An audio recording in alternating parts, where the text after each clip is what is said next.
ಸ್ನೇಹಿತರೆ, part 6A ಇಂದಿನ video ಆಗಿದ್ದು, ಇದು ಅದರ ಮುಂದುವರೆದ ಭಾಗವಾಗಿದೆ. 6B ಆಗಿರೋದು. ಈ ವಿಚಾರದಲ್ಲಿ ನಾವು SC ಇಂದ SCಗೆ ಮಾರಾಟವಾದಾಗ ಯಾವ ರೀತಿಯ ಪ್ರಕರಣ ಹಕ್ಕು ನ್ಯಾಯಾಲಯದಲ್ಲಿ ಉಂಟಾಗುತ್ತದೆ ಎಂಬುದರ ಬಗ್ಗೆ ಮುಂದುವರೆದ ಭಾಗವಾಗಿ ತಿಳಿಯೋಣ. ಈ ಹಿಂದಿನ ವಿಚಾರದಲ್ಲಿ ಖರೀದಿದಾರನ ಜಾತಿ ಅಂದರೆ ಬೈಯರ್ಸ್ ಕ್ಯಾಸ್ಟ್ ಯಾವ ಹಂತದಲ್ಲಿ ಪ್ರಮುಖವಾಗುತ್ತದೆ ಎಂಬುದರ ಬಗ್ಗೆ ಮುಂದುವರೆದು ತಿಳಿಯೋಣ. ಸ್ನೇಹಿತರೆ, PTCL ಪ್ರಕರಣಗಳಲ್ಲಿ ನಾನು ಹೆಚ್ಚಾಗಿ ಕೇಳುವ ಪ್ರಶ್ನೆ ಇದೆ. ಅದು ಯಾವುದೆಂದರೆ, ಸರ್, ನಾನು SC ವ್ಯಕ್ತಿಯಿಂದ ಜಮೀನು ಖರೀದಿಸಿದ್ದೇನೆ, ನಾನು SCನೇ, ಈಗ ನನಗೆ ಯಾವುದೇ ಸಮಸ್ಯೆ ಇಲ್ಲ ಅಲ್ವಾ? ಈ ಪ್ರಶ್ನೆ ಕೇಳುತ್ತಾರೆ. ಇನ್ನೊಬ್ಬರು ಹೇಳುತ್ತಾರೆ, ನಾನು ST ವ್ಯಕ್ತಿಯಿಂದ ಜಮೀನು ಖರೀದಿಸಿದ್ದೇನೆ, ನಾನು STನೇ, ಆದ್ದರಿಂದ PTCL ಅನ್ವಯಿಸುವುದಿಲ್ವಾ? ಈ ಪ್ರಶ್ನೆಗಳನ್ನು ಸಾವಿರಾರು ಜನ ಕೇಳುತ್ತಿದ್ದಾರೆ. ಆದರೆ ನ್ಯಾಯಾಲಯವು ಇದೇ ಪ್ರಶ್ನೆಯಿಂದಲೇ ಪ್ರಕರಣವನ್ನು ಆರಂಭಿಸುತ್ತದೆಯೇ ಎಂದರೆ ಉತ್ತರ ಇಲ್ಲ ಅಂತಲೇ ಹೇಳಬೇಕಾಗುತ್ತದೆ. ನ್ಯಾಯಾಲಯದ ಮೊದಲ ಪ್ರಶ್ನೆ ಜಾತಿಯ ಬಗ್ಗೆ ಇರುವುದಿಲ್ಲ. ನೆನಪಿಡಿ, ನ್ಯಾಯಾಲಯದ ಮೊದಲ ಪ್ರಶ್ನೆ ಯಾವುದೇ ಜಾತಿಯ ಬಗ್ಗೆ ಇರುವುದಿಲ್ಲ. ಒಬ್ಬ ನ್ಯಾಯಾಧೀಶರ ಮುಂದೆ PTCL ಪ್ರಕರಣ ಬಂದಾಗ ಅವರು ಮೊದಲಿಗೆ ಕೇಳುವುದು ಖರೀದಿದಾರನ ಜಾತಿ ಯಾವುದು ಎಂದು ಅಲ್ಲ. ಅಂದರೆ ಖರೀದಿದಾರನ ಜಾತಿ ಯಾವುದು ಅಂತ ಕೇಳೋದಿಲ್ಲ. ಅವರು ಮೊದಲು ಪರಿಶೀಲಿಸುವುದು ಈ ಜಮೀನು ಗ್ರಾಂಟೆಡ್ ಲ್ಯಾಂಡ್ ಆಗಿದೆಯೇ ಅಥವಾ ಗ್ರಾಂಟ್ ಆರ್ಡರ್ ಏನು ಹೇಳುತ್ತದೆ ಎಂಬುದರ ಬಗ್ಗೆ ಮೊದಲು ನೋಡುತ್ತದೆ. ನಂತರ ಸಾಗುವಳಿ ಚೀಟಿಯಲ್ಲಿ ಯಾವ ಷರತ್ತುಗಳಿವೆ ಮತ್ತು ಗ್ರಾಂಟ್ ಕಂಡೀಷನ್ಸ್ ಉಲ್ಲಂಘನೆ ಆಗಿದೆಯೇ ಇಲ್ಲವೇ, ಮತ್ತು ಸೆಕ್ಷನ್ 4 ಮತ್ತು 5 ಅನ್ವಯವಾಗುವ ಪರಿಸ್ಥಿತಿ ಇದೆಯೇ ಅಥವಾ ಇಲ್ಲವೇ. ಈ ಪ್ರಶ್ನೆಗಳ ನಂತರವೇ ಪ್ರಕರಣ ಮುಂದುವರಿಯುತ್ತದೆ. ಹಾಗಾದರೆ ಖರೀದಿದಾರನ ಜಾತಿ ಯಾವಾಗ ಪ್ರಸ್ತಾಪಕ್ಕೆ ಬರುತ್ತದೆ ಅಂತ ನಾವು ತಿಳಿಯಬೇಕಾದರೆ, ಪ್ರಕರಣದ ಮೂಲ ದಾಖಲೆಗಳನ್ನು ಪರಿಶೀಲಿಸಿದ ನಂತರ ನ್ಯಾಯಾಲಯವು ಪ್ರಕರಣದ ಸಂಪೂರ್ಣ ವಾಸ್ತವಾಂಶಗಳನ್ನು ಅರ್ಥ ಮಾಡಿಕೊಳ್ಳಲು ವಿವಿಧ ಅಂಶಗಳನ್ನು ಪರಿಶೀಲಿಸುತ್ತದೆ. ಆ ಸಂದರ್ಭದಲ್ಲಿ ಖರೀದಿದಾರ ಯಾರು, ಅವರು ಯಾವ ವರ್ಗಕ್ಕೆ ಸೇರಿದವರು ಎಂಬುದು ಪ್ರಕರಣದ ಇತರೆ ಅಂಶಗಳೊಂದಿಗೆ ಪರಿಗಣನೆಯಲ್ಲಿರುವ ಒಂದು ವಾಸ್ತವಾಂಶವಾಗಿರಬಹುದು. ಆದರೆ ಅದು ಒಂದೇ ನಿರ್ಣಾಯಕ ಅಂಶವಲ್ಲ. ಈ ರೀತಿಯಲ್ಲಿ ಜನರು ಮಾಡುವ ದೊಡ್ಡ ತಪ್ಪೇನೆಂದರೆ, ಬಹಳ ಜನ ನಾನು SCನೇ ಎಂದು ಹೇಳಿ ನೆಮ್ಮದಿಯಾಗಿರುತ್ತಾರೆ. ಇನ್ನು ಕೆಲವರು ನಾನು STನೇ ಎಂದು ಯಾವುದೇ ದಾಖಲೆಗಳನ್ನು ಪರಿಶೀಲಿಸದೆ ಜಮೀನನ್ನು ಖರೀದಿಸಿರುತ್ತಾರೆ. ಆದರೆ PTCL ಪ್ರಕರಣದಲ್ಲಿ ನ್ಯಾಯಾಲಯ ಕೇಳುವುದು ನಿಮ್ಮ ಜಾತಿ ಯಾವುದು ಎಂಬುದಕ್ಕಿಂತ ನಿಮ್ಮ ದಾಖಲೆಗಳು ಏನು ಹೇಳುತ್ತವೆ ಎಂಬುದನ್ನು ಮಾತ್ರ. ನ್ಯಾಯಾಧೀಶರು ಹೇಗೆ ಯೋಚಿಸುತ್ತಾರೆ ಅಂತ ನಿಮಗೆ ಗೊತ್ತಾ? ಒಬ್ಬ ಅನುಭವಿ ನ್ಯಾಯಾಧೀಶ ಒಂದು ಪ್ರಶ್ನೆಯಿಂದ ತೀರ್ಪು ಕೊಡುವುದಿಲ್ಲ. ಅವರು ಸಂಪೂರ್ಣ ಚಿತ್ರವನ್ನು ನೋಡುತ್ತಾರೆ. ಗ್ರಾಂಟ್ ಆರ್ಡರ್, ಗ್ರಾಂಟ್ ರಿಜಿಸ್ಟರ್, ಸಾಗುವಳಿ ಚೀಟಿ, ಗ್ರಾಂಟ್ ಕಂಡೀಷನ್ಸ್, ರೆವೆನ್ಯೂ ರೆಕಾರ್ಡ್ಸ್ ಮತ್ತು ಸೇಲ್ ಡೀಡ್ ಮತ್ತು ಪ್ರಕರಣದ ಇತರೆ ದಾಖಲೆಗಳು ಇವೆಲ್ಲವನ್ನು ಪರಿಶೀಲಿಸಿದ ನಂತರ ಖರೀದಿದಾರನ ಸ್ಥಾನಮಾನ ಸೇರಿದಂತೆ ಸಂಬಂಧಿತ ವಾಸ್ತವಾಂಶಗಳನ್ನು ಪರಿಗಣಿಸುತ್ತಾರೆ. ಮತ್ತು ಇದೇ ಕಾರಣಕ್ಕೆ ಎರಡು ವಿವಿಧ ಪ್ರಕರಣಗಳಲ್ಲಿ ಎರಡು ಬೇರೆ ಬೇರೆ ಫಲಿತಾಂಶಗಳು ಬರುತ್ತವೆ. ಈ ರೀತಿಯಲ್ಲಿ ನೋಡಿದಾಗ ಒಂದೇ ಗ್ರಾಮದ ಇಬ್ಬರು SC ಖರೀದಿದಾರರು ಒಂದೇ ವರ್ಷದ 2 ಸೇಲ್ ಡೀಡ್ ಆದರೂ ಒಬ್ಬರಿಗೆ ಅನುಕೂಲಕರ ತೀರ್ಪು, ಇನ್ನೊಬ್ಬರಿಗೆ ಪ್ರತಿಕೂಲ ತೀರ್ಪು. ಯಾಕೆ ಅಂತ ಕೇಳಬೇಕಾದರೆ, ಯಾಕೆಂದರೆ ಪ್ರಕರಣದ ಸಂಪೂರ್ಣ ದಾಖಲೆಗಳು, ಗ್ರಾಂಟ್ ಕಂಡೀಷನ್ಸ್ ಮತ್ತು ವಾಸ್ತವಾಂಶಗಳು ಒಂದೇ ಆಗಿರಲಿಲ್ಲ. ಜನರು ತಿಳಿಯಬೇಕಾದ ದೊಡ್ಡ ಕಾನೂನು ಸತ್ಯ ಏನೆಂದರೆ, ಸ್ನೇಹಿತರೆ, ಖರೀದಿದಾರನ ಜಾತಿ ಒಂದು ವಾಸ್ತವಾಂಶವಾಗಿರಬಹುದು, ಆದರೆ ಅದು PTCL ಪ್ರಕರಣದ ಅಂತಿಮ ತೀರ್ಪನ್ನು ಒಂದೇ ಕೈಯಲ್ಲಿ ನಿರ್ಧರಿಸುವ ಅಂಶವಲ್ಲ. ಅಂತಿಮವಾಗಿ ನ್ಯಾಯಾಲಯವು ಗ್ರಾಂಟ್ ದಾಖಲೆಗಳು, ಅದಕ್ಕೆ ಅನ್ವಯಿಸುವ ಕಾನೂನು, ಪ್ರಕರಣದ ವಾಸ್ತವಾಂಶಗಳು ಮತ್ತು ಲಭ್ಯ ಇರುವ ಸಾಕ್ಷ್ಯಗಳನ್ನು ಒಟ್ಟಾಗಿ ಪರಿಶೀಲಿಸಿ ನಿರ್ಧಾರ ಕೈಗೊಳ್ಳುತ್ತದೆ. ಸ್ನೇಹಿತರೆ, ನೆನಪಿಡಿ, PTCL ಪ್ರಕರಣದಲ್ಲಿ ಖರೀದಿದಾರನ ಜಾತಿ ಒಂದು ಅಂಶವಾಗಿರಬಹುದು, ಆದರೆ ಅದು ಒಂದೇ ತೀರ್ಪು ಕೊಡುವ ಅಂಶವಲ್ಲ. ನ್ಯಾಯಾಲಯ ಜಾತಿಯನ್ನು ಮಾತ್ರ ನೋಡುವುದಿಲ್ಲ, ಪ್ರಕರಣದ ಸಂಪೂರ್ಣ ದಾಖಲೆಗಳು ಮತ್ತು ಕಾನೂನು ಮತ್ತು ವಾಸ್ತವಾಂಶಗಳನ್ನು ನೋಡಿ ನಿರ್ಧಾರ ಕೈಗೊಳ್ಳುತ್ತದೆ. ಈ ನಿಟ್ಟಿನಲ್ಲಿ ಅದಕ್ಕಾಗಿಯೇ PTCL ಪ್ರಕರಣಗಳಲ್ಲಿ ಊಹೆಗಳಿಂದ ದಾಖಲೆಗಳು ಕಾನೂನು ವಿಶ್ಲೇಷಣೆ ಹೆಚ್ಚು ಶಕ್ತಿಶಾಲಿಯಾಗಿರುತ್ತದೆ. ಈ ನಿಟ್ಟಿನಲ್ಲಿ ಯಾವ ಸಂದರ್ಭಗಳಲ್ಲಿ ಖರೀದಿದಾರನ ಜಾತಿ ಒಂದೇ ಪ್ರಕರಣದ ತೀರ್ಪನ್ನು ನಿರ್ಧರಿಸುವುದಿಲ್ಲ? ಇನ್ನೊಂದು ವಿಚಾರ ತಿಳಿಯೋಣ. ಯಾವ ಸಂದರ್ಭಗಳಲ್ಲಿ ಖರೀದಿದಾರನ ಜಾತಿ ಒಂದೇ ಪ್ರಕರಣದ ತೀರ್ಪನ್ನು ನಿರ್ಧರಿಸುವುದಿಲ್ಲ? PTCL ಕುರಿತು ಜನರು ತಿಳಿಯಬೇಕಾದ ಅತ್ಯಂತ ದೊಡ್ಡ ಕಾನೂನು ಸತ್ಯ ಏನೆಂದರೆ, ಸ್ನೇಹಿತರೆ, ಇದುವರೆಗೂ ನಾವು ಒಂದು ಪ್ರಶ್ನೆಗೆ ಉತ್ತರ ಹುಡುಕುತ್ತಿದ್ದೇವೆ. ಖರೀದಿದಾರನು SC ಆಗಿದ್ದರೆ, ಖರೀದಿದಾರನು ST ಆಗಿದ್ದರೆ. ಆದರೆ ಈಗ ನಾನು ನಿಮಗೆ ಮತ್ತೊಂದು ಪ್ರಶ್ನೆ ಕೇಳುತ್ತೇನೆ. ಒಬ್ಬ ವ್ಯಕ್ತಿ SC ಆಗಿದ್ದಾನೆ ಎಂದ ಮಾತ್ರಕ್ಕೆ ನ್ಯಾಯಾಲಯ ಅವನ ಪರವಾಗಿ ತೀರ್ಪು ಕೊಡುತ್ತದೆಯೇ? ಅಥವಾ ಒಬ್ಬ ವ್ಯಕ್ತಿ ST ಆಗಿದ್ದಾನೆ ಎಂದ ಮಾತ್ರಕ್ಕೆ ಸೆಕ್ಷನ್ 4 ಮತ್ತು 5 ಸ್ವಯಂಚಾಲಿತವಾಗಿ ಅನ್ವಯವಾಗುತ್ತದೆಯೇ ಅಂತ ಹೇಳಿದರೆ ಅದಕ್ಕೆ ಉತ್ತರ ಇಲ್ಲ ಅಂತಲೇ ಹೇಳಬೇಕಾಗುತ್ತದೆ. ನ್ಯಾಯಾಲಯ ವ್ಯಕ್ತಿಯನ್ನು ನೋಡುವುದಿಲ್ಲ, ಪ್ರಕರಣವನ್ನು ನೋಡುತ್ತದೆ. ಸ್ನೇಹಿತರೆ, ಭಾರತದ ನ್ಯಾಯಾಂಗದ ಒಂದು ಮೂಲಭೂತ ತತ್ವವೇನೆಂದರೆ, ನ್ಯಾಯಾಲಯ ವ್ಯಕ್ತಿಯ ಜಾತಿಯನ್ನು ನೋಡಿ ತೀರ್ಪು ಕೊಡುವುದಿಲ್ಲ. ಪ್ರಕರಣದ ದಾಖಲೆಗಳು, ಸಾಕ್ಷ್ಯಗಳು ಮತ್ತು ಅನ್ವಯಿಸುವ ಕಾನೂನನ್ನು ನೋಡಿ ತೀರ್ಪು ಕೊಡುತ್ತದೆ. ಅದಕ್ಕಾಗಿಯೇ PTCL ಪ್ರಕರಣದಲ್ಲಿಯೂ ಕೇವಲ ಖರೀದಿದಾರನ ಜಾತಿಯೊಂದರಿಂದಲೇ ತೀರ್ಪು ಬರುವುದಿಲ್ಲ. ಒಂದು ಪ್ರಶ್ನೆ ಯೋಚಿಸಿ. ಒಬ್ಬ ವ್ಯಕ್ತಿ SC, ಅವನ ಬಳಿ ಸೇಲ್ ಡೀಡ್ ಇದೆ, RTC ಇದೆ, ಮುಟೇಷನ್ ಇದೆ. ಆದರೆ ಗ್ರ್ಯಾಂಟ್ ಆರ್ಡರ್ನಲ್ಲಿ ಅವನ ವಾದಕ್ಕೆ ವಿರುದ್ಧವಾದ ದಾಖಲೆ ಇದ್ದರೆ ಅಥವಾ ಗ್ರ್ಯಾಂಟ್ ಕಂಡೀಷನ್ಸ್ ಬೇರೆ ವಿಷಯ ಹೇಳುತ್ತಿದ್ದರೆ ಅಂತಹ ಸಂದರ್ಭದಲ್ಲಿ ನ್ಯಾಯಾಲಯ ಕೇವಲ ಜಾತಿಯನ್ನು ನೋಡಿ ತೀರ್ಪು ಕೊಡಬಹುದೇ?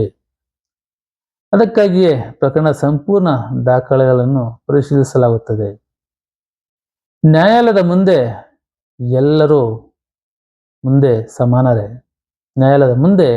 ಸಮಾನರೇ. ಸ್ನೇಹಿತರೆ, ನ್ಯಾಯಾಲಯದಲ್ಲಿ ಒಂದು ಪ್ರಶ್ನೆಗೆ ಮಾತ್ರ ಉತ್ತರ ಬೇಕಾಗುತ್ತದೆ. ಈ ಪ್ರಕರಣದಲ್ಲಿ ಕಾನೂನು ಏನು ಹೇಳುತ್ತದೆ? ಅದು SC ಆಗಿರಬಹುದು, ST ಆಗಿರಬಹುದು, OBC ಆಗಿರಬಹುದು, ಜನರಲ್ ಆಗಿರಬಹುದು. ಆದರೆ ಕಾನೂನು ಪರಿಶೀಲನೆ ಎಲ್ಲರಿಗೂ ಒಂದೇ ರೀತಿಯಲ್ಲಿ ನಡೆಯುತ್ತದೆ. ನ್ಯಾಯಾಧೀಶರು ಕೊನೆಗೆ ಏನು ಪರಿಶೀಲಿಸ್ತಾರೆ? ಅವರು ಏನನ್ನು ನೋಡುತ್ತಾರೆ ಎಂದರೆ ಜಾತಿಯನ್ನು ನೋಡುವುದಿಲ್ಲ. ಅವರು ಕೇವಲ ಗ್ರ್ಯಾಂಟ್ ಆರ್ಡರ್, ಗ್ರ್ಯಾಂಟ್ ರಿಜಿಸ್ಟರ್, ಸಾಗುವಳಿ ಚೀಟಿ, grant conditions, revenue records, sale deed, mutations, ಸರ್ಕಾರದ ಆದೇಶಗಳು, ಸಾಕ್ಷ್ಯಗಳು, ಪ್ರಕರಣದ ವಾಸ್ತವಾಂಶಗಳು ಇವೆಲ್ಲವನ್ನು ಪರಿಶೀಲಿಸಿದ ನಂತರವೇ ಅಂತಿಮ ನಿರ್ಧಾರಕ್ಕೆ ಬರುತ್ತಾರೆ. ಇದೇ ಕಾರಣಕ್ಕೆ ಜನರು ಮೋಸ ಹೋಗುತ್ತಾರೆ. ಬಹಳ ಜನರಿಗೆ ಒಂದು ತಪ್ಪು ಸಲಹೆ ಸಿಗುತ್ತದೆ. ನೀವು SCಗೆ ಖರೀದಿ ಮಾಡಿ ಯಾವುದೇ ಸಮಸ್ಯೆ ಬರುವುದಿಲ್ಲ. ಅಥವಾ ನೀವು ST ಆಗಿದ್ದೀರಿ, PTCL ಅನ್ವಯಿಸುವುದೇ ಇಲ್ಲ. ಆದರೆ ಇಂತಹ ಸಾಮಾನ್ಯ ಸಲಹೆಗಳ ಆಧಾರದ ಮೇಲೆ ಜಮೀನು ಖರೀದಿಸಿದ ನಂತರ ವರ್ಷಗಳ ಬಳಿಕ ನ್ಯಾಯಾಲಯಕ್ಕೆ ಹೋಗುವ ಪರಿಸ್ಥಿತಿ ಉಂಟಾಗಬಹುದು. ಸ್ನೇಹಿತರೆ, ಅತ್ಯಂತ ದೊಡ್ಡ ಕಾನೂನು ಪಾಠ ಏನೆಂದರೆ PTCL ಪ್ರಕರಣದಲ್ಲಿ ಖರೀದಿದಾರನ ಜಾತಿ ಒಂದು ವಾಸ್ತವಾಂಶ ಮಾತ್ರ. ಅದು ಸಂಪೂರ್ಣ ಪ್ರಕರಣವಲ್ಲ. ಸಂಪೂರ್ಣ ಪ್ರಕರಣವನ್ನು ನಿರ್ಧರಿಸುವುದು ಗ್ರ್ಯಾಂಟ್ ಆರ್ಡರ್, ಸಾಗುವಳಿ ಚೀಟಿ, ಗ್ರ್ಯಾಂಟ್ ರಿಜಿಸ್ಟರ್, ಗ್ರ್ಯಾಂಟ್ ಕಂಡೀಷನ್ಸ್, ಸಾಕ್ಷ್ಯಗಳು ಮತ್ತು ಅನ್ವಯಿಸುವ ಕಾನೂನು ಮಾತ್ರ, ಯಾವುದೇ ಜಾತಿಯಲ್ಲ. ಇಂದಿನ ಕಾನೂನು ವಿಶೇಷ ಏನೆಂದರೆ, ನೆನಪಿಡಿ ಸ್ನೇಹಿತರೆ, PTCL ಪ್ರಕರಣದಲ್ಲಿ ಜಾತಿ ಮಾತ್ರ ನ್ಯಾಯಾಲಯದ ಅಂತಿಮ ಉತ್ತರವಾಗುವುದಿಲ್ಲ. ದಾಖಲೆಗಳು, ಗ್ರ್ಯಾಂಟ್ ಷರತ್ತುಗಳು, ಸಾಕ್ಷ್ಯಗಳು ಮತ್ತು ಕಾನೂನು ತತ್ವಗಳೇ ನ್ಯಾಯಾಲಯದ ಅಂತಿಮ ನಿರ್ಧಾರಕ್ಕೆ ದಾರಿ ತೋರಿಸುತ್ತವೆ. ಆದ್ದರಿಂದ ಜಾತಿಯನ್ನು ನಂಬಿ ಜಮೀನು ಖರೀದಿಸಬೇಡಿ. ದಾಖಲೆಗಳನ್ನು ಪರಿಶೀಲಿಸಿ ಜಮೀನು ಖರೀದಿಸಿ. ಇದೇ ಸಾವಿರಾರು PTCL ಪ್ರಕರಣಗಳು ನಮಗೆ ಕಲಿಸುವ ದೊಡ್ಡ ಕಾನೂನು ಪಾಠವಾಗಿದೆ. ಇದು ಅರಿತು ಮುಂದಿನ ಕಾನೂನು ವಿಚಾರಕ್ಕೆ ಮುಂದೆ ಹೋಗೋಣ. ಸ್ನೇಹಿತರೆ, ಸರ್ಕಾರದ ಸೇಲ್ ಪರ್ಮಿಷನ್ ಇದ್ದರೆ PTCL ಪ್ರಕರಣ ಮುಗುತ್ತದೆಯೇ? ಇನ್ನೊಂದು ಪ್ರಮುಖ ವಿಚಾರ ಸ್ನೇಹಿತರೆ, ತಾವು ಅರಿಯಬೇಕಾದಂಥ ಪ್ರಮುಖ ವಿಚಾರ ಇನ್ನೊಂದಿದೆ. ಅದು ಏನೆಂದರೆ, ಸರ್ಕಾರದ ಸೇಲ್ ಪರ್ಮಿಷನ್ ಇದ್ದರೆ PTCL ಪ್ರಕರಣ ಮುಗಿಯುತ್ತದೆಯೇ? ಒಬ್ಬ SC ಅಥವಾ ST ಜನಾಂಗದ ಒಬ್ಬ ವ್ಯಕ್ತಿಗೆ ಸರ್ಕಾರದಿಂದ ನೀಡಿದಂತಹ ಒಂದು ಜಮೀನು ಗ್ರ್ಯಾಂಟ್ ಜಮೀನಿಗೆ ಮಾರಬೇಕಾದ್ರೆ ಅದಕ್ಕೆ ಸರ್ಕಾರದಿಂದ ಅನುಮತಿಯನ್ನು ಪಡೆಯಬೇಕು. ಅನುಮತಿ ನೀಡಿದ್ದರೆ ಸರ್ಕಾರದ ಅನುಮತಿ ನೀಡಿದ್ದಾಗ ಆ PDCL ಪ್ರಕರಣ ಮುಗಿಯುತ್ತದೆಯೇ ಅಂತ ಇಲ್ಲಿ ಕ್ವಶನ್ ಆಗುತ್ತೆ. ಈ ನಿಟ್ಟಿನಲ್ಲಿ ಸಾವಿರಾರು ಖರೀದಿದಾರರು ತಿಳಿಯಬೇಕಾದ ಅತ್ಯಂತ ದೊಡ್ಡ ಕಾನೂನು ಸತ್ಯ ಈಗ ತಿಳಿಯೋಣ. ಸ್ನೇಹಿತರೆ, PTCL ಪ್ರಕರಣಗಳಲ್ಲಿ ನಾನು ಹೆಚ್ಚಾಗಿ ಕೇಳುವ ಪ್ರಶ್ನೆ ಇದೆ. ಸರ್, ನಾವು ಸರ್ಕಾರದಿಂದ ಪರ್ಮಿಷನ್ ಪಡೆದು ಜಮೀನು ಖರೀದಿಸಿದ್ದೇವೆ. ಈಗ ಯಾರು ನಮ್ಮ ಜಮೀನನ್ನು ಪ್ರಶ್ನಿಸಲು ಸಾಧ್ಯವಿಲ್ಲ ಅಲ್ವಾ? ಈ ಪ್ರಶ್ನೆ ನಮ್ಮನ್ನು ಕೇಳ್ತಾರೆ. ಇನ್ನೊಬ್ಬರು ಹೇಳ್ತಾರೆ, ಸರ್ಕಾರದ ಅನುಮತಿ ಇದೆ ಎಂದರೆ PTCL ಕಾಯ್ದೆ ಅನ್ವಯಿಸುವುದೇ ಇಲ್ಲ. ಆದರೆ ನಿಜವಾಗಿಯೂ ಕಾನೂನು ಇಷ್ಟು ಸರಳವಾಗಿದೆಯೇ? ಸೇಲ್ ಪರ್ಮಿಷನ್ ಎಂದರೆ ಅಂತಿಮ ರಕ್ಷಣೆ ಅಲ್ಲ ಸ್ನೇಹಿತರೆ. ಸರ್ಕಾರದ ಸೇಲ್ ಪರ್ಮಿಷನ್ ಒಂದು ಪ್ರಮುಖ ದಾಖಲೆ. ಆದರೆ ಅದು ಒಂದೇ ದಾಖಲೆ ನೋಡಿ ನ್ಯಾಯಾಲಯ ತೀರ್ಪು ಕೊಡುವುದಿಲ್ಲ. ಒಂದು ಅನುಭವಿ ನ್ಯಾಯಾಧೀಶ ಮೊದಲು ಕೇಳುವ ಪ್ರಶ್ನೆ, ಈ ಸೇಲ್ ಪರ್ಮಿಷನ್ ಯಾವ ಕಾನೂನು ಮತ್ತು ಯಾವ ಗ್ರಾಂಟ್ ಷರತ್ತುಗಳ ಅಡಿಯಲ್ಲಿ ನೀಡಲಾಗಿದೆ? ಇದು ಮುಖ್ಯವಾದ ಪ್ರಶ್ನೆ. ಸೇಲ್ ಪರ್ಮಿಷನ್ ತಗೊಂಡಿದ್ದೆ ಅಂತ ತಕ್ಷಣ ಅವರಿಗೆ ಅಲ್ಲಿ ಬೇರೆ ಯಾವುದೇ PTCL ಕೇಸ್ ಹಾಕಕ್ಕೆ ಬರೋದಿಲ್ಲ ಅಥವಾ PTCL ಸಂಬಂಧಕ್ಕೆ ಬರೋದಿಲ್ಲ ಅಂತ ತಿಳಿಯೋದು ತಪ್ಪಾಗುತ್ತದೆ. ಅದರಲ್ಲೂ ಮುಖ್ಯವಾದ ಕೆಲವೊಂದು ಅಂಶಗಳಿರುತ್ತವೆ. ಅವುಗಳನ್ನು ಪರಿಗಣಿಸಿ ಷರತ್ತುಗಳನ್ನು ಏನೆಂದರೆ, ಆ ಸೇಲ್ ಪರ್ಮಿಷನ್ ಯಾವ ಕಾನೂನು ಮತ್ತು ಯಾವ ಗ್ರಾಂಟ್ ಷರತ್ತುಗಳ ಅಡಿಯಲ್ಲಿ ನೀಡಲಾಗಿದೆ ಎಂಬುದರ ಮುಖ್ಯ ವಿಚಾರವಾಗುತ್ತದೆ. ಈ ನಿಟ್ಟಿನಲ್ಲಿ ನ್ಯಾಯಾಲಯ ಯಾವ ಪ್ರಶ್ನೆಗಳನ್ನು ಕೇಳುತ್ತದೆ? ಒಂದು, ಸೇಲ್ ಪರ್ಮಿಷನ್ ಪತ್ರವನ್ನು ನೋಡಿದ ತಕ್ಷಣ ನ್ಯಾಯಾಲಯ ಹೇಳೋದಿಲ್ಲ ಇಲ್ಲಿಗೆ ಕೇಸ್ ಮುಗೀತು ಅಂತ ಯಾವತ್ತು ಹೇಳೋದಿಲ್ಲ. ಬದಲಾಗಿ ಅದನ್ನು ಪರಿಶೀಲಿಸುತ್ತದೆ. ಈ ಅನುಮತಿ ಯಾವ ಅಧಿಕಾರಿಯಿಂದ ನೀಡಲಾಗಿದೆ? ಯಾವ ಕಾನೂನಿನ ಅಡಿಯಲ್ಲಿ ನೀಡಲಾಗಿದೆ? ಗ್ರಾಂಟ್ ಆರ್ಡರ್ಗೆ ಇದು ಹೊಂದಿಕೆ ಆಗುತ್ತದೆಯೇ? ಗ್ರಾಂಟ್ ರೂಲ್ಸ್ ಪಾಲನೆ ಆಗಿದೆಯೇ? ಸಾಗುವಳಿ ಚೀಟಿಯ ಷರತ್ತುಗಳಿಗೆ ವಿರುದ್ಧವಾಗಿದೆಯೇ? ಅನುಮತಿ ನೀಡುವ ಸಮಯದಲ್ಲಿ ಅನ್ವಯಿಸುತ್ತಿದ್ದ ಕಾನೂನು ಯಾವುದು? ಈ ಒಂದೇ ಸೇಲ್ ಪರ್ಮಿಷನ್ ಆದರೆ ಎರಡು ಬೇರೆ ಫಲಿತಾಂಶ. ಕಲ್ಪನೆ ಮಾಡಿಕೊಳ್ಳಿ, ಇಬ್ಬರು ಖರೀದಿದಾರರು ಇದ್ದಾರೆ. ಇಬ್ಬರ ಬಳಿಯೂ ಸೇಲ್ ಪರ್ಮಿಷನ್ ಇದೆ. ಆದರೆ ಒಬ್ಬ ಪ್ರಕರಣದಲ್ಲಿ ಗ್ರಾಂಟ್ ಆರ್ಡರ್ ಮತ್ತು ಸೇಲ್ ಪರ್ಮಿಷನ್ ಒಂದಕ್ಕೊಂದು ಹೊಂದಾಣಿಕೆಯಾಗಿವೆ. ಇನ್ನೊಬ್ಬರ ಪ್ರಕರಣದಲ್ಲಿ ಗ್ರಾಂಟ್ ದಾಖಲೆಗಳು ಬೇರೆ ವಿಷಯ ಹೇಳುತ್ತಿವೆ. ಈ ನಿಟ್ಟಿನಲ್ಲಿ ಇಂತಹ ಸಂದರ್ಭಗಳಲ್ಲಿ ಎರಡು ಪ್ರಕರಣಗಳಿಗೆ ಒಂದೇ ತೀರ್ಪು ಬರುತ್ತದೆಯೇ? ಅಂದರೆ ಅನಿವಾರ್ಯವಾಗಿ ಇಲ್ಲ ಅಂತಲೇ ಹೇಳಬೇಕಾಗುತ್ತದೆ. ಏಕೆಂದರೆ ನ್ಯಾಯಾಲಯವು ಒಂದೇ ದಾಖಲೆಯನ್ನು ಪ್ರತ್ಯೇಕವಾಗಿ ನೋಡದೆ ಸಂಪೂರ್ಣ ದಾಖಲೆಗಳನ್ನು ಒಟ್ಟಿಗೆ ಪರಿಶೀಲಿಸುತ್ತದೆ. ನ್ಯಾಯಾಧೀಶರ ದೃಷ್ಟಿಕೋನ ಯಾವ ರೀತಿ ಇರುತ್ತದೆ ಎಂದರೆ, ನ್ಯಾಯಾಧೀಶರು ಕೇವಲ ಒಂದು ಪ್ರಶ್ನೆಗೆ ಉತ್ತರ ಹುಡುಕುತ್ತಾರೆ.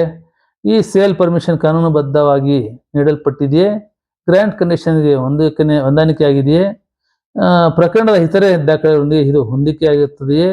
ಈ ಪ್ರಶ್ನೆಗಳಿಗೆ ಉತ್ತರ ಸಿಕ್ಕ ನಂತರವೇ ಅವರು ಅದರ ಕಾನೂನು ಪರಿಣಾಮಗಳನ್ನು ಪರಿಶೀಲಿಸುತ್ತಾರೆ. ಜನರು ಮಾಡುವ ದೊಡ್ಡ ತಪ್ಪು ಏನೆಂದರೆ, ಬಹಳ ಜನ ಸೇಲ್ ಪರ್ಮಿಷನ್ ಕೈಗೆ ಸಿಕ್ಕ ತಕ್ಷಣ ಇನ್ನು ನಮ್ಮ ಜಮೀನು ಸಂಪೂರ್ಣ ಸುರಕ್ಷಿತ ಎಂದು ಭಾವಿಸುತ್ತಾರೆ. ಆದರೆ PTCL ಪ್ರಕರಣದಲ್ಲಿ ಸೇಲ್ ಪರ್ಮಿಷನ್ ಜೊತೆಗೆ grant order, grant register, grant condition ಮತ್ತು ಇತರೆ ದಾಖಲೆಗಳನ್ನು ಪರಿಶೀಲಿಸಲಾಗುತ್ತದೆ. ಆದ್ದರಿಂದ ಜನರು ತಿಳಿಯಬೇಕಾದ ದೊಡ್ಡ ಕಾನೂನು ಸತ್ಯ ಏನೆಂದರೆ, ಸ್ನೇಹಿತರೆ, ಸೇಲ್ ಪರ್ಮಿಷನ್ ಒಂದು ಪ್ರಮುಖ ದಾಖಲೆ. ಆದರೆ ಅದು ಒಂದೇ ದಾಖಲೆ ಆಧಾರದ ಮೇಲೆ ಇಡೀ ಪ್ರಕರಣದ ಫಲಿತಾಂಶವನ್ನು ನಿರ್ಧರಿಸುವುದಿಲ್ಲ. ನ್ಯಾಯಾಲಯವು ಎಲ್ಲ ದಾಖಲೆಗಳು ಒಂದಕ್ಕೊಂದು ಹೊಂದಿಕೆಯಾಗುತ್ತವೆಯೇ? ಎಲ್ಲ ಅನ್ವಯಿಸುವ ಕಾನೂನು ಏನು ಹೇಳುತ್ತದೆ ಎಂಬುದನ್ನು ಪರಿಶೀಲಿಸಿ ಮಾತ್ರ ಅಂತಿಮ ನಿರ್ಧಾರಕ್ಕೆ ಬರುತ್ತವೆ. ಆದ್ದರಿಂದ ನೆನಪಿಡಿ ಸ್ನೇಹಿತರೆ, ಸೇಲ್ ಪರ್ಮಿಷನ್ ಒಂದು ಪ್ರಮುಖ ದಾಖಲೆ. ಆದರೆ ಅದು ಒಂದೇ ದಾಖಲೆ ಅಲ್ಲ. PTCL ಪ್ರಕರಣದಲ್ಲಿ ನ್ಯಾಯಾಲಯ ಸೇಲ್ ಪರ್ಮಿಷನ್ ಅನ್ನು ಗ್ರಾಂಟ್ ಆರ್ಡರ್, ಸಾಗುವಳಿ ಚೀಟಿ, ಗ್ರಾಂಟ್ ರಿಜಿಸ್ಟರ್, ಗ್ರಾಂಟ್ ಕಂಡೀಷನ್ಸ್ ಮತ್ತು ಹಾಗೂ ಅನ್ವಯಿಸುವ ಇತರೆ ಕಾನೂನುಗಳೊಂದಿಗೆ ಸೇರಿಸಿ ಪರಿಶೀಲಿಸುತ್ತದೆ. ಆದ್ದರಿಂದ ಒಂದು ದಾಖಲೆ ನೋಡಿ ನಿರ್ಧಾರ ಮಾಡಬೇಡಿ. ಸಂಪೂರ್ಣ ದಾಖಲೆಯನ್ನು ನೋಡಿ ಕಾನೂನನ್ನು ಅರಿತು ಮುಂದುವರಿಯಿರಿ.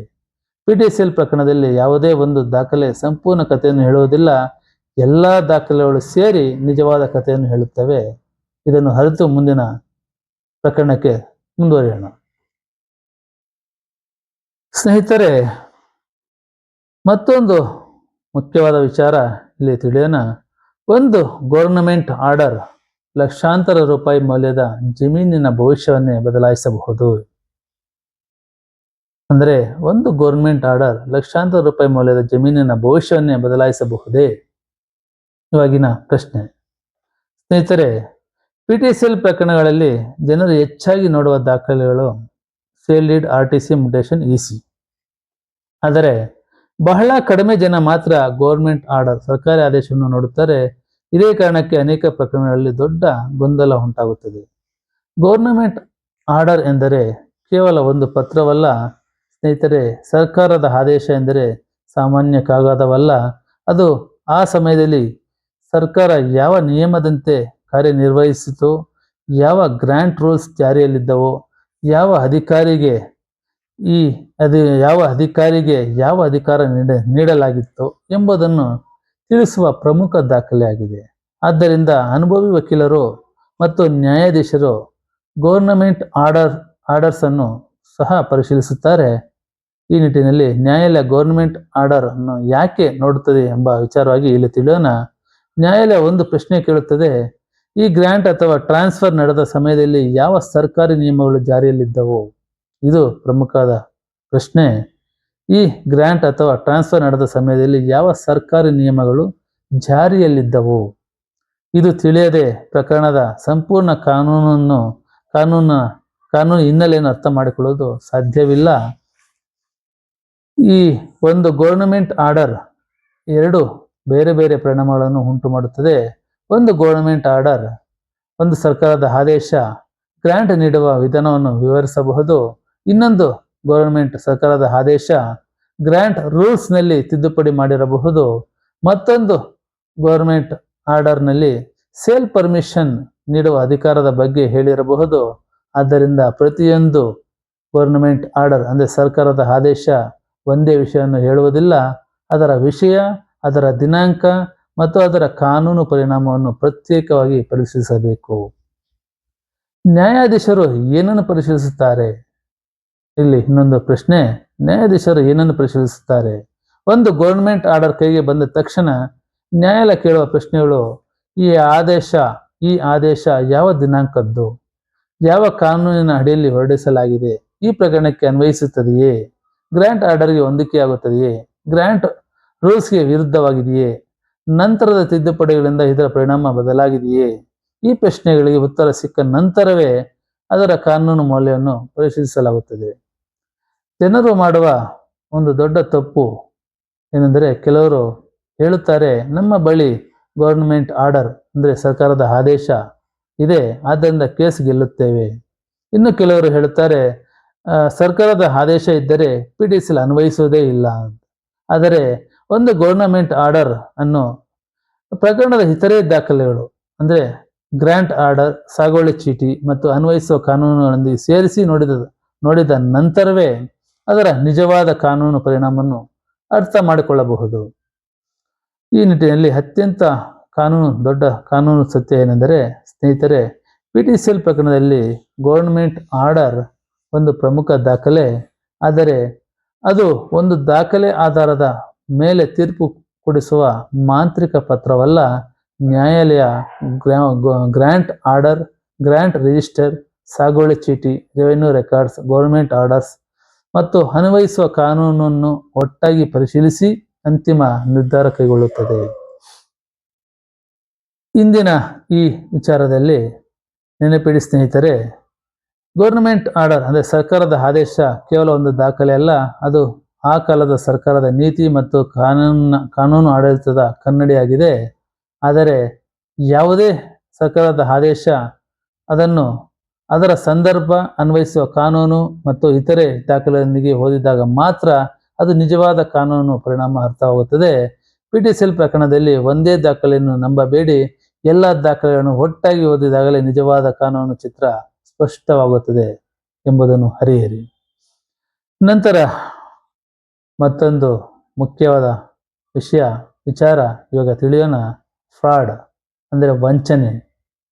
ನಾವು ಪಾರ್ಟ್ 1ರಿಂದ ಪಾರ್ಟ್ 5ರವರೆಗೂ ಅದರಲ್ಲಿನ ಕೆಲವೊಂದು ಪಾರ್ಟ್ಗಳಲ್ಲಿ ವಂಚನೆ ಬಗ್ಗೆ ತಿಳಿದಿದ್ದೇವೆ. ಅದು ಈಗ SC ಮತ್ತು ST, ಈ SCಯಿಂದ STಗೆ ಮಾಡಿದಂತಹ ಮತ್ತು STಯಿಂದ STಗೆ ಮಾಡಿದಂತಹ ಪ್ರಕರಣದ PDCL ಪ್ರಕರಣದಲ್ಲೂ ವಂಚನೆ ಬಗ್ಗೆ ತಿಳಿಯೋಣ. ವಂಚನೆ ಅಂದರೆ ಒಂದು ನಕಲಿ ದಾಖಲೆ ಇಡೀ PDCL ಪ್ರಕರಣದ ದಿಕ್ಕನ್ನೇ ಬದಲಾಯಿಸಬಹುದೇ? ಸ್ನೇಹಿತರೆ, ಒಂದು ಕ್ಷಣ ಕಲ್ಪನೆ ಮಾಡಿಕೊಳ್ಳಿ. ನಿಮ್ಮ ತಾತನಿಗೆ ಸರ್ಕಾರ 1955ರಲ್ಲಿ ಗ್ರಾಂಟ್ ನೀಡಿದೆ. ನಂತರ 1968ರಲ್ಲಿ ಒಂದು ಸೇಲ್ ಡೀಡ್ ನೋಂದಣಿಯಾಗಿದೆ. ಆದರೆ ಹಲವು ವರ್ಷಗಳ ನಂತರ ನಿಮಗೆ ಗೊತ್ತಾಗುತ್ತದೆ, ಈ ಸೇಲ್ ಡೀಡ್ ಮೇಲಿರುವ ಸಹಿ ನಮ್ಮ ತಾತನದ್ದೇ ಅಲ್ಲ, ಅಥವಾ ಬೆರಳಚ್ಚು ನಕಲಿಯಾಗಿದೆ, ಅಥವಾ ಈ ಗ್ರಾಂಟ್ ರಿಜಿಸ್ಟರ್ನಲ್ಲಿ ಒಂದು ದಾಖಲೆ ಇದೆ, ಆದರೆ ಸೇಲ್ ಡೀಡ್ನಲ್ಲಿ ಬೇರೆ ವಿವರಗಳಿವೆ ಅಂತ ತಿಳಿದಾಗ ಈಗ ಪ್ರಶ್ನೆ ಒಂದು ಉದ್ಭವ ಆಗುತ್ತದೆ, ಇದು ಕೇವಲ ಒಂದು ತಪ್ಪೆ ಅಥವಾ ಫ್ರಾಡ್ ಅಂತ, ವಂಚನೆಯ ಅಂತ. ಆಗ ನ್ಯಾಯಾಲಯ ಫ್ರಾಡ್ ಎಂಬ ಪದವನ್ನು ತುಂಬಾ ಗಂಭೀರವಾಗಿ ಪರಿಗಣಿಸುತ್ತದೆ. ಸ್ನೇಹಿತರೆ, ಪ್ರತಿಯೊಂದು ತಪ್ಪು ಫ್ರಾಡ್ ಆಗೋದಿಲ್ಲ, ಪ್ರತಿಯೊಂದು ವ್ಯತ್ಯಾಸವು ಫ್ರಾಡ್ ಆಗೋದಿಲ್ಲ, ಪ್ರತಿಯೊಂದು ದಾಖಲೆ ದೋಷವು ಫ್ರಾಡ್ ಆಗೋದಿಲ್ಲ.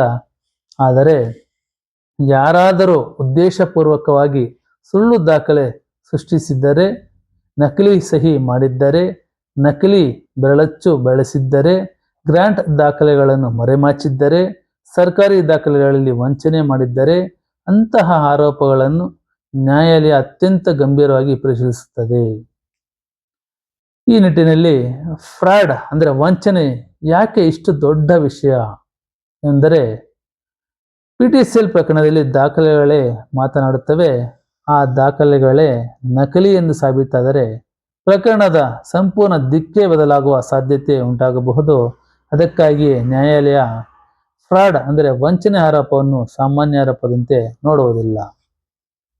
ಈ ನಿಟ್ಟಿನಲ್ಲಿ ನ್ಯಾಯಾಧೀಶರು ಮೊದಲಿಗೆ ಕೇಳುವ ಪ್ರಶ್ನೆ ಏನೆಂದರೆ, ಫ್ರಾಡ್ ನಡೆದಿದೆ ಎಂದು ಹೇಳುತ್ತಿದ್ದೀರಿ, ಅದನ್ನು ಸಾಬೀತುಪಡಿಸುವ ದಾಖಲೆಗಳು ಎಲ್ಲಿವೆ? ಅದೇ ನ್ಯಾಯಾಲಯದ ಮೊದಲ ಪ್ರಶ್ನೆ. ಕೇವಲ ಮೋಸ ಮಾಡಿದ್ದಾರೆ ಎಂದು ಹೇಳುವುದು ಸಾಕಾಗುವುದಿಲ್ಲ. ಯಾವ ರೀತಿಯ ಸಾಕ್ಷ್ಯಗಳನ್ನು ನ್ಯಾಯಾಲಯ ಪರಿಶೀಲಿಸಬಹುದು?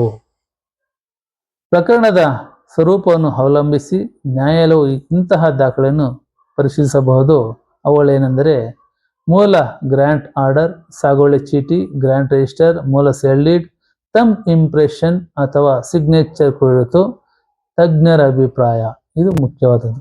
ವಂಚನೆ ಪ್ರಕರಣದಲ್ಲಿ, ವಂಚನೆ ಸೇಲ್ ಡೀಡ್ ಪ್ರಕರಣದಲ್ಲಿ ನ್ಯಾಯಾಲಯ ಇವೆಲ್ಲ ಪರಿಶೀಲಿಸಿದ ಮೇಲೆ, ಮೂಲ ಗ್ರಾಂಟ್, ಸಾಗುವಳಿ ಚೀಟಿ, ಗ್ರಾಂಟ್ ರಿಜಿಸ್ಟರ್, ಮೂಲ ಸೇಲ್ ಡೀಡ್ ಪರಿಶೀಲಿಸಿದ ಮೇಲೆ ಮುಖ್ಯವಾಗಿ ನ್ಯಾಯಾಲಯ ಪರಿಶೀಲಿಸೋದು ಥಂಬ್ ಇಂಪ್ರೆಷನ್ ಅಥವಾ ಸಿಗ್ನೇಚರ್ ಕುರಿತು ತಜ್ಞರ ಅಭಿಪ್ರಾಯ, ರೆವಿನ್ಯೂ ರೆಕಾರ್ಡ್ಸ್, ನೋಂದಣಿ ದಾಖಲೆಗಳು, ಸಂಬಂಧಿತ ಸರ್ಕಾರಿ ದಾಖಲೆಗಳು, ಇತರೆ ಸಾಕ್ಷ್ಯಗಳು.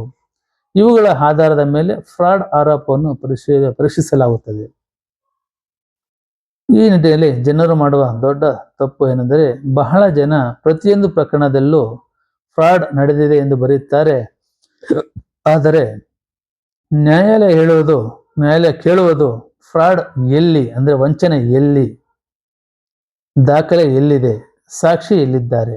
ಅದಕ್ಕಾಗಿಯೇ ಫ್ರಾಡ್ ಆರೋಪ ಅತ್ಯಂತ ಗಂಭೀರ ಹೊಣೆಗಾರಿಕೆಯಿಂದ ಮಾಡಬೇಕಾದ ವಾದ. ಈ ನಿಟ್ಟಿನಲ್ಲಿ ಜನರು ತಿಳಿಯಬೇಕಾದ ಅತ್ಯಂತ ದೊಡ್ಡ ಕಾನೂನು ಸತ್ಯ ಏನೆಂದರೆ, ಸ್ನೇಹಿತರೆ, PDCL ಪ್ರಕರಣದಲ್ಲಿ ಫ್ರಾಡ್ ಒಂದು ಶಕ್ತಿಶಾಲಿ ಕಾನೂನು ಪ್ರಶ್ನೆ ಆಗಬಹುದು. ಆದರೆ ಫ್ರಾಡ್ ಅಂದರೆ ವಂಚನೆ ಅನ್ನುವ ಕೇವಲ ಆರೋಪದಿಂದಲ್ಲ, ದಾಖಲೆಗಳು, ಸಾಕ್ಷ್ಯಗಳು ಮತ್ತು ಕಾನೂನುಬದ್ಧ ಪ್ರಮಾಣಗಳಿಂದ ಸಾಬೀತುಪಡಿಸಬೇಕು. ನ್ಯಾಯಾಲಯವು ಪ್ರಕರಣದ ಎಲ್ಲ ದಾಖಲೆಗಳನ್ನು ಪರಿಶೀಲಿಸಿದ ನಂತರವೇ ಅದರ ಕಾನೂನು ಪರಿಣಾಮವನ್ನು ನಿರ್ಧರಿಸುತ್ತದೆ. ಈಗ ಈ ನಿಟ್ಟಿನಲ್ಲಿ ಮತ್ತೊಂದು ದೊಡ್ಡ ಪ್ರಶ್ನೆ ಏನೆಂದರೆ, ಸ್ನೇಹಿತರೆ, ಒಂದು ವೇಳೆ ಫ್ರಾಡ್ ನಿಜವಾಗಿಯೂ ಸಾಬೀತಾದರೆ ವರ್ಷಗಳ ಹಿಂದಿನ ಸೇಲ್ ಡೀಡ್ ಅನ್ನು ಪ್ರಶ್ನಿಸಬಹುದೇ? ಡಿಲೇ ಇದ್ದರೂ ನ್ಯಾಯಾಲಯ ಫ್ರಾಡ್ ಅನ್ನು ಪರಿಗಣಿಸುತ್ತದೆಯೇ? ಕಾಲಮಿತಿ ಮೀರಿದ್ದರೂ, ಕಾಲಮಿತಿ ಎಷ್ಟೇ ವರ್ಷಗಳಿದ್ದರೂ ಡಿಲೇ ಇದ್ದರೂ ನ್ಯಾಯಾಲಯ ಫ್ರಾಡ್ ಅನ್ನು ವಂಚನೆಯನ್ನು ಪರಿಗಣಿಸುತ್ತದೆಯೇ? ಲಿಮಿಟೇಷನ್ ಆಕ್ಟ್ 1963 ಸೆಕ್ಷನ್ 17 ಇಲ್ಲಿ ಯಾವ ಪಾತ್ರ ವಹಿಸುತ್ತದೆ? ಈ ಪ್ರಶ್ನೆಗಳ ಉತ್ತರವೇ ಸಾವಿರಾರು PTCL ಪ್ರಕರಣಗಳ ಭವಿಷ್ಯವನ್ನು ಬದಲಾಯಿಸುವ ಸಾಮರ್ಥ್ಯ ಹೊಂದಿದೆ. ಈ ನಿಟ್ಟಿನಲ್ಲಿ ಹಿಂದಿನ ಈ ಕಾನೂನು ಪ್ರಕರಣದಲ್ಲಿ PTCL ಪ್ರಕರಣದಲ್ಲಿ ಫ್ರಾಡ್ ಒಂದು ಸಾಮಾನ್ಯ ಪದವಲ್ಲ, ಅದು ದಾಖಲೆಗಳು ಮತ್ತು ಸಾಕ್ಷ್ಯಗಳಿಂದ ಸಾಬೀತಾದರೆ ಮಾತ್ರ ಕಾನೂನು ಮಹತ್ವ ಪಡೆಯುವ ಗಂಭೀರ ಆರೋಪ. ಆದ್ದರಿಂದ ಫ್ರಾಡ್ ಅಂದರೆ ವಂಚನೆಯನ್ನು ಹೇಳುವುದಕ್ಕಿಂತ ಅದನ್ನು ಸಾಬೀತುಪಡಿಸುವ ದಾಖಲೆಗಳನ್ನು ಸಂಗ್ರಹಿಸುವುದೇ ಪ್ರಕರಣದ ನಿಜವಾದ ಶಕ್ತಿಯಾಗಿರುತ್ತದೆ. ನೆನಪಿಡಿ ಸ್ನೇಹಿತರೆ, ನ್ಯಾಯಾಲಯದಲ್ಲಿ ಆರೋಪಗಳು ಗೆಲ್ಲುವುದಿಲ್ಲ, ದಾಖಲೆಗಳು, ಸಾಕ್ಷ್ಯಗಳು ಮತ್ತು ಕಾನೂನು ಸತ್ಯವೇ ಗೆಲ್ಲುತ್ತದೆ. ಇದರ ಅರಿವನ್ನು ಪಡೆಯಿರಿ. ವಂಚನೆಯನ್ನು ನಾವು ಒಂದು ದಾಖಲೆ ಮೇಲೆ ಆಗಲಿ ಒಬ್ಬ ವ್ಯಕ್ತಿಯ ಮೇಲೆ ಆಗಲಿ ನಾವು ತೋರಿದಾಗ ಅದಕ್ಕೆ ತಕ್ಕಂತಹ ದಾಖಲೆಯನ್ನು ಸಿದ್ಧಪಡಿಸಿಕೊಳ್ಳಬೇಕಾಗುತ್ತದೆ. ನಂತರವಷ್ಟೇ ಕೋರ್ಟಿಗೆ, ನ್ಯಾಯಾಲಯಕ್ಕೆ ಹೋಗಬೇಕಾಗುತ್ತದೆ. ಸ್ನೇಹಿತರೆ,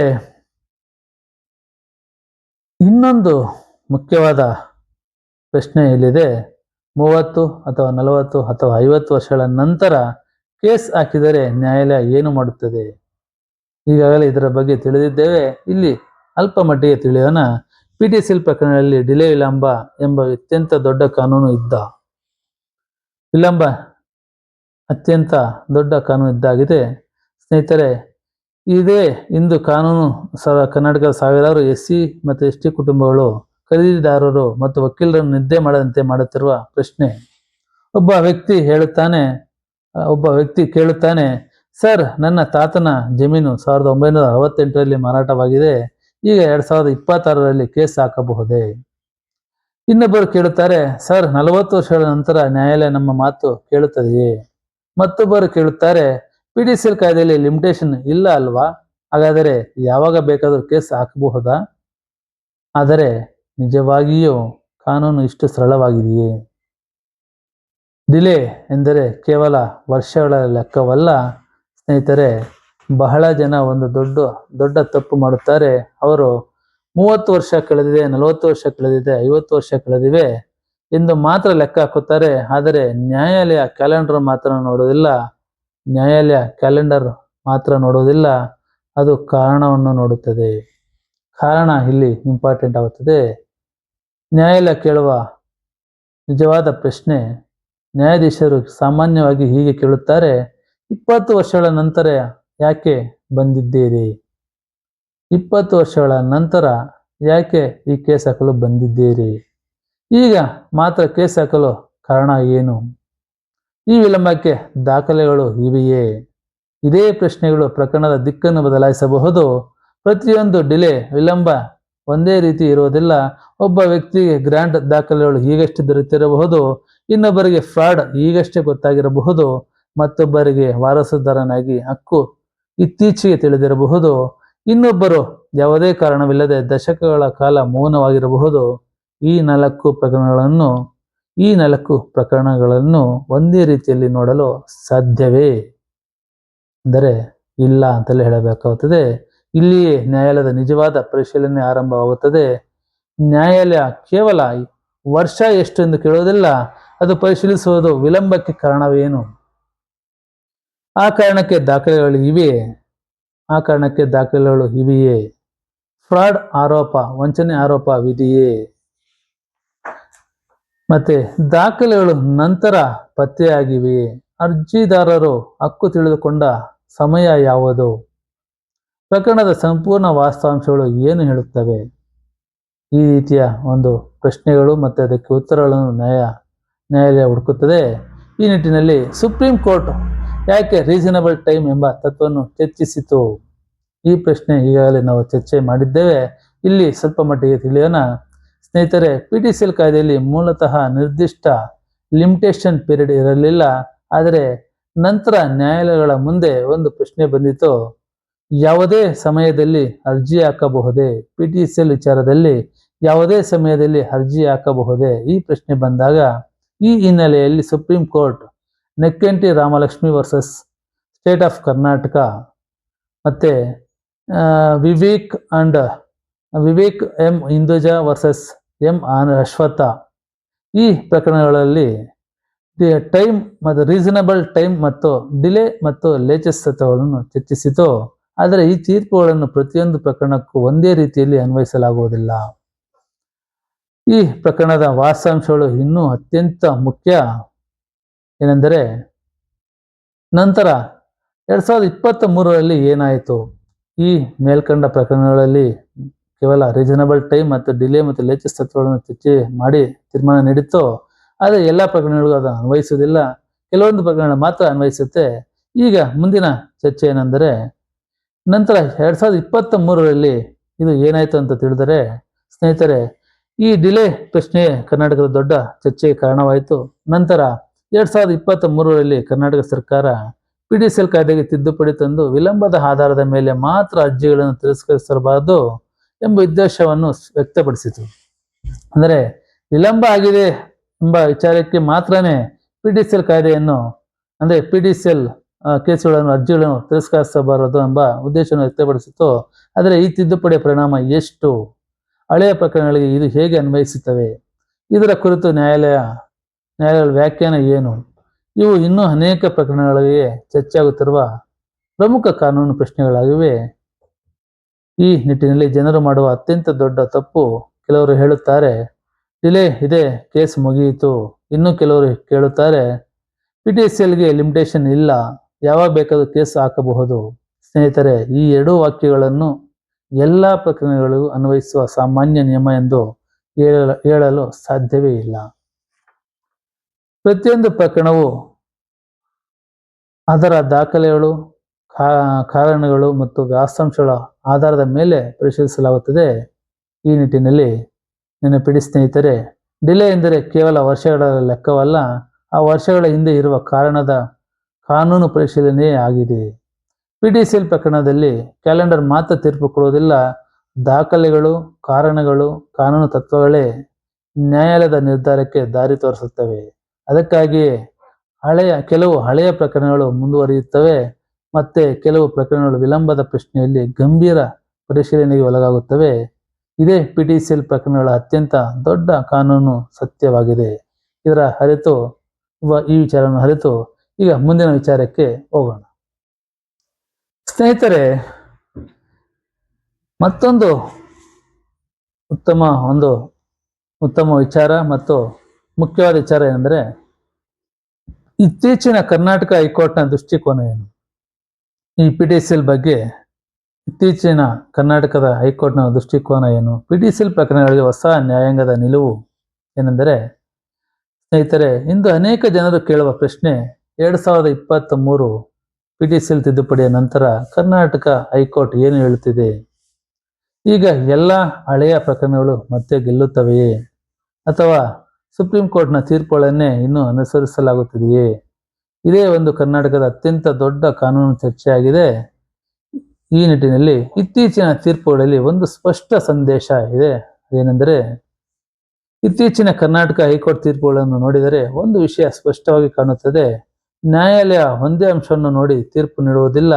ಪ್ರತಿಯೊಂದು ಪ್ರಕರಣದಲ್ಲೂ ದಾಖಲೆಗಳು, ಗ್ರಾಂಟ್ ಆರ್ಡರ್, ಸಾಗುವಳಿ ಚೀಟಿ, grant register, grant conditions, sale permissions, delay ಮತ್ತು ಪ್ರಕರಣದ ಸಂಪೂರ್ಣ ವಾಸ್ತವಾಂಶಗಳನ್ನು ಪರಿಶೀಲಿಸಿ ನಿರ್ಧಾರ ಕೈಗೊಳ್ಳುತ್ತಿದೆ. ಈಗ ಈ ನಿಟ್ಟಿನಲ್ಲಿ ನ್ಯಾಯಾಲಯ ಈಗ ಯಾವ ಪ್ರಶ್ನೆಗಳನ್ನು ಕೇಳುತ್ತಿದೆ? 2023ರ ತಿದ್ದುಪಡಿ ನಂತರ ಕರ್ನಾಟಕದ ನ್ಯಾಯಾಲಯಗಳು ಎಲ್ಲ ಬದಲಾವಣೆಗಳು ಮಾಡಿಕೊಂಡಿವೆ. ಯಾವುದೇ ಒಂದು ಪ್ರಕರಣವನ್ನು ಸೂಕ್ಷ್ಮವಾಗಿ ಗಮನಿಸುತ್ತದೆ.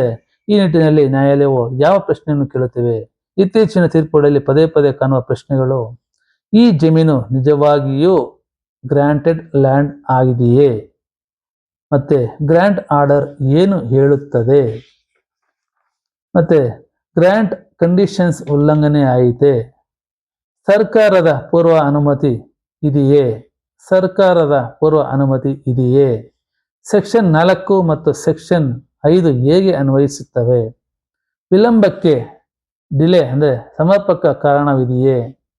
ಪ್ರಕರಣದ ದಾಖಲೆಗಳು ವಿಶ್ವಾಸಾರ್ಹವಾಗಿದೆಯೇ? ಈ ಪ್ರಶ್ನೆಗಳಿಗೆ ಉತ್ತರ ಸಿಕ್ಕ ನಂತರವೇ ನ್ಯಾಯಾಲಯ ಅಂತಿಮ ತೀರ್ಪಿನ ಕಡೆ ಸಾಗುತ್ತಿವೆ.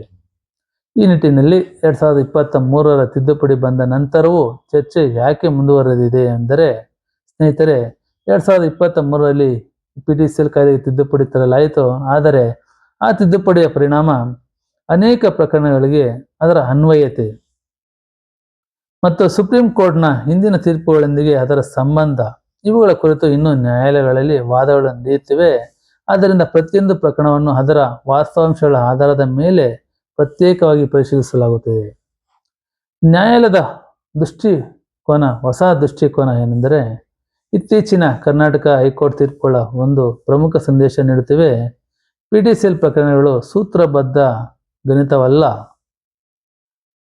ಒಂದು ಪ್ರಕರಣದಲ್ಲಿ ಒಂದು ತೀರ್ಪನ್ನು ಮತ್ತೊಂದು ಪ್ರಕರಣಕ್ಕೆ ನೇರವಾಗಿ ಅನ್ವಯಿಸಲು ಸಾಧ್ಯವಿಲ್ಲ. ಪ್ರತಿಯೊಂದು ಪ್ರಕರಣಕ್ಕೂ ಅದರದೇ ಆದ ದಾಖಲೆಗಳು, ಸಾಕ್ಷ್ಯಗಳು, ಗ್ರಾಂಟ್ನ ಇತಿಹಾಸ ಮತ್ತು ಕಾನೂನು ಹಿನ್ನೆಲೆ ಇರುತ್ತದೆ.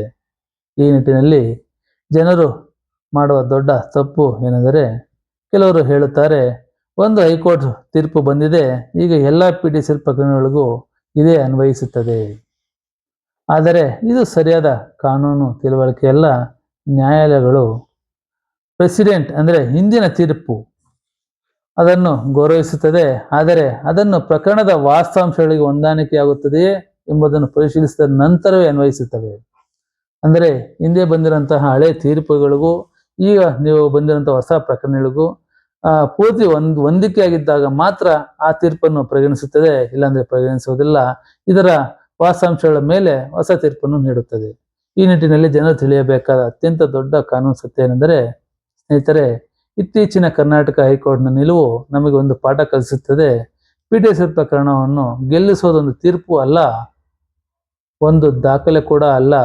ಪ್ರಕರಣದ ಸಂಪೂರ್ಣ ಕಾನೂನು ಇತಿಹಾಸವೇ ಒಂದು ಪ್ರಕರಣವನ್ನು ಗೆಲ್ಲಿಸುತ್ತದೆ. ಅಂದರೆ ಪ್ರತಿಯೊಂದು ಪ್ರಕರಣದಲ್ಲೂ ಪ್ರತಿಯೊಂದು PTCL ಪ್ರಕರಣದಲ್ಲಿ ಅದರ ದಾಖಲೆಗಳೇ ಮುಖ್ಯವಾಗುತ್ತವೆ ಹೊರತು ಇಂದಿನ ತೀರ್ಮಾನ, ಇಂದಿನ ತೀರ್ಪು ಇಲ್ಲಿ ಮುಖ್ಯವಾಗುವುದಿಲ್ಲ. ಇಂದಿನ ತೀರ್ಪು ಈ ದಾಖಲೆಗೆ ಪೂರಕವಾಗಿದ್ದಾಗ ಮಾತ್ರ ಅದು ಆ ಇಂದಿನ ತೀರ್ಪನ್ನು ಇಲ್ಲಿ ಪರಿಗಣಿಸುತ್ತದೆ. ಈ ನಿಟ್ಟಿನಲ್ಲಿ ನಾವು ತಿಳಿದುಕೊಳ್ಳಬೇಕಾದ ವಿಚಾರ ಏನೆಂದರೆ, ನನ್ನ ಪಿಡಿ ಸ್ನೇಹಿತರೆ, ಇತ್ತೀಚಿನ ತೀರ್ಪುಗಳನ್ನು ಓದುವುದು ಮುಖ್ಯ, ಆದರೆ ಅದಕ್ಕಿಂತ ಮುಖ್ಯವಾದದ್ದು ನಿಮ್ಮ ಪ್ರಕರಣದ ದಾಖಲೆಗಳು ಆ ತೀರ್ಪುಗಳಿಂದ ಹೇಗೆ ಹೊಂದಿಕೆಯಾಗುತ್ತವೆ ಎಂಬುದನ್ನು ಅರ್ಥ ಮಾಡಿಕೊಳ್ಳುವುದು. PTCL ಪ್ರಕರಣದಲ್ಲಿ ಒಂದೇ ತೀರ್ಪು ಎಲ್ಲ ಪ್ರಕರಣಗಳನ್ನು ನಿರ್ಧರಿಸುವುದಿಲ್ಲ. ಪ್ರತಿಯೊಂದು ಪ್ರಕರಣವು ಅದರ ಸ್ವಂತ ವಾಸ್ತವಾಂಶಗಳು, ದಾಖಲೆಗಳು ಮತ್ತು ಅನ್ವಯಿಸುವ ಕಾನೂನಿನ ಆಧಾರದ ಮೇಲೆ ಮಾತ್ರ ನಿರ್ಧಾರವಾಗುತ್ತವೆ. ಈ ನಿಟ್ಟಿನಲ್ಲಿ ಸ್ನೇಹಿತರೆ, ಪಾರ್ಟ್ 6A ಇಂದಿನ ಒಂದು ವಿಡಿಯೋದಲ್ಲಿ ನೋಡಿದ್ದೇವೆ. ಇದು 6B ಆಗಿದ್ದು, ಈ 6Bಯಲ್ಲಿ ಈ ಮೇಲ್ಕಂಡ ವಿಚಾರಗಳನ್ನು ಇದುವರೆಗೂ ತೀರ್ಮಾನ ನಾವು ನೋಡಿದ್ದೇವೆ, ವಿಚಾರ ವಿನಿಮಯ ಮಾಡಿಕೊಂಡಿದ್ದೇವೆ. ಈಗ ಈ 6Bಯಲ್ಲಿ ಇಲ್ಲಿವರೆಗೆ ಗ್ರಾಂಟಿದಾರರ ಹಕ್ಕುಗಳು, ಖರೀದಿದಾರರ ಸ್ಥಿತಿ, ದಾಖಲೆಗಳು, ಗ್ರಾಂಟ್ ಆರ್ಡರ್, ಸಾಗುವಳಿ ಚೀಟಿ, ಸೆಕ್ಷನ್ 4 ಮತ್ತು 5, ಫ್ರಾಡ್, ಡಿಲೇ ಮತ್ತು ಇತ್ತೀಚಿನ ನ್ಯಾಯಾಲಯದ ದೃಷ್ಟಿಗಳನ್ನು ತಿಳಿದುಕೊಂಡೆವು. ಆದರೆ ಈಗ ಅತ್ಯಂತ ದೊಡ್ಡ ಪ್ರಶ್ನೆ ಆರಂಭವಾಗುತ್ತದೆ. ನೀವು ಈಗಾಗಲೇ SC ಮತ್ತು ST ಗ್ರಾಂಟ್ ಜಮೀನು ಖರೀದಿಸಿದ್ದರೆ ನಿಮ್ಮ ಜಮೀನನ್ನು ಕಾನೂನುಬದ್ಧವಾಗಿ ಹೇಗೆ ರಕ್ಷಿಸಿಕೊಳ್ಳಬೇಕು? ಇದು ಮುಂದಿನ ಪಾರ್ಟ್ 7ರಲ್ಲಿ ಬರುತ್ತದೆ. ಇದರ ಬಗ್ಗೆ ಆಳವಾಗಿ ತಿಳಿಯೋಣ. ಈಗ ಪ್ರಸ್ತುತ 6Bಯಲ್ಲಿ ಈ ವಿಡಿಯೋದಲ್ಲಿ ನಾವು ತಿಳಿಯಬೇಕಾದ ಮತ್ತೊಂದು ವಿಚಾರವಿದೆ. ಅದೇನೆಂದರೆ, ಈ PTCL ಪ್ರಕರಣದಲ್ಲಿ ದಾವೇದಾರರು ಮತ್ತು ಖರೀದಿದಾರರು ತಪ್ಪದೇ ಪಾಲಿಸಬೇಕಾದ ಪ್ರಾಯೋಗಿಕ ಕಾನೂನುಗಳನ್ನು, ಅದರ ಸಲಹೆಗಳನ್ನು ಈಗ ಕೇಳೋಣ. ಸಲಹೆ ಸ್ನೇಹಿತರೆ, ಇದುವರೆಗೂ ನಾವು PTCL ಕಾಯ್ದೆಯ ಅನೇಕ ಕಾನೂನು ತತ್ವಗಳನ್ನು ತಿಳಿದುಕೊಂಡೆವು.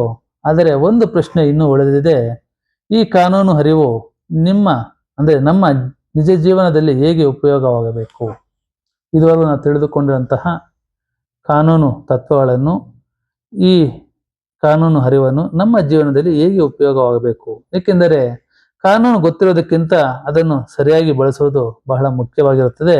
ಆದ್ದರಿಂದ ನನ್ನ ಮೊದಲ ಸಲಹೆ, ಕೇಳಿದ ಮಾಹಿತಿಯನ್ನು ನಂಬಬೇಡಿ, ದಾಖಲೆಗಳನ್ನು ನಂಬಿ. ಯಾವುದೇ ಮಾಹಿತಿಗಳನ್ನು ಬರೀ ಕೇಳೋದ್ರಿಂದ ನಂಬಬೇಡಿ, ದಾಖಲೆಗಳನ್ನು ನಂಬಿ. ಗ್ರಾಮದಲ್ಲಿ ಸ್ನೇಹಿತರ ಬಳಿ, ಮಧ್ಯವರ್ತಿಗಳ ಬಳಿ ಅಥವಾ ಸಾಮಾಜಿಕ ಜಾಲತಾಣಗಳಲ್ಲಿ ಯಾರಾದರೂ ಹೇಳಿದ ಮಾತಿನ ಆಧಾರದ ಮೇಲೆ ಅಲ್ಲ ಯಾವತ್ತೂ ನಿರ್ಧಾರ ತೆಗೆದುಕೊಳ್ಳಬೇಡಿ. ಪಿಟಿಸಿಎಲ್ ಪ್ರಕರಣದಲ್ಲಿ ಪ್ರತಿಯೊಂದು ಮಾತಿಗಿಂತ ಒಂದು ದಾಖಲೆಯೇ ಹೆಚ್ಚು ಮೌಲ್ಯವುಳ್ಳದ್ದು. ಅಂದರೆ ಪಿಟಿಸಿಎಲ್ ಪ್ರಕರಣದಲ್ಲಿ ಪ್ರತಿಯೊಂದು ಮಾತು ಅದಕ್ಕಿಂತ ಹೆಚ್ಚಾಗಿ ಒಂದು ದಾಖಲೆನೇ ಹೆಚ್ಚು ಮೌಲ್ಯಯುತವಾಗಿರುತ್ತದೆ. ನೀವು ದಾಖಲೆಯನ್ನು ಮಾತ್ರ ನಂಬಿ. ಎರಡನೇ ಸಲಹೆ ಏನೆಂದರೆ, ಮೂಲ ದಾಖಲೆಗಳನ್ನು ತಪ್ಪದೆ ಸಂಗ್ರಹಿಸಿ.